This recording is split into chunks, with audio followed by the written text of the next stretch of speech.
Hello everyone, my name is Avery Dutcher and I'm here with my research partner Maite Miller, and today we are going to be presenting our research titled The Investigation of Acetate Sensitivity within Short Flagella 1 Chlamydomonas mutants, also known as clammies. Looking at figure 1, in clammy, there are a collection of mutants that are defective in their ability to regulate flagella length. And today we are going to focus on one of those mutants that falls into the short flagellar mutant category, which is going to assemble flagella that is going to be less than half the length compared to wild-type cells, yet have a larger cell volume than the wild-type, as well as having an interesting phenotype in acetate where it drops its flagella. Looking at figure 2, the reason you should care about the regulation of flagella length or ciliary length is because when we make defective cilia, we are not able to we're not able to localize the correct proteins for cilia. We get a whole host of human disorders that are collectively called ciliopathies.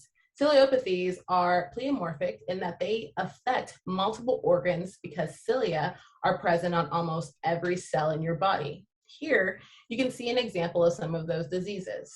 So by exploring these mutants and their different phenotypes, it will help us better understand these diseases.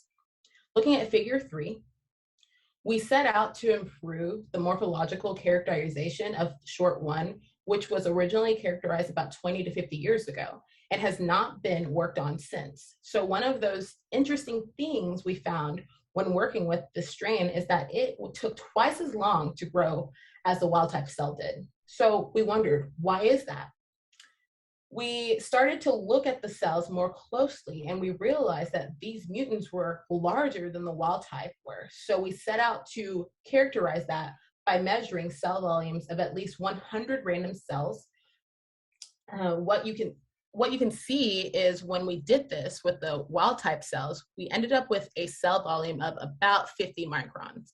But when we did this with the short 1 mutants, it is easily twice the size of the wild-type cells, and the difference was statistically significant. Now, looking at the histogram on the next slide, not only were the cell bodies larger than the wild-type, but overall, the distribution was much larger than that of the wild-type, shown in this histogram.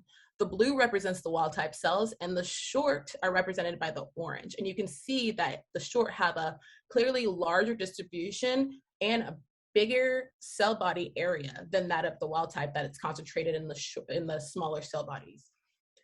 So we asked ourselves, did this mean that our short 1 mutants weren't actually short after all? So looking at figure 4, so we measured our flagella, and you can see that our short mutants were, in fact, slightly less than half the size of wild-type flagella. And this difference was statistically significant. So what we've demonstrated here is that the short ones have a larger cell volume and that they have short flagella length, but the original paper said that they have an acetate sensitivity and that when they're put in this acetate media, they lose their flagella, and we set to characterize that. We wanted to determine what morphological changes the acetate caused in the flagella. To determine this, we added acetate for 1 hour, and then we processed the cells for electron microscopy. What you are seeing in this slide is a composite of representative images. So I want to spend a little bit of time introducing you to what wild-type flagella look like. So if we look in the longitude picture here, we can see that we have the basal bodies, the transition zone, and then the flagella. If we take a cross-section of the flagella, seen in these photos, we can see the normal 9+2 arrangement of the microtubules. So now let's look at what happened to short 1 when we added acetate. Not only did the flagella get shorter, but we can see here what look like membrane pieces coming off the flagella.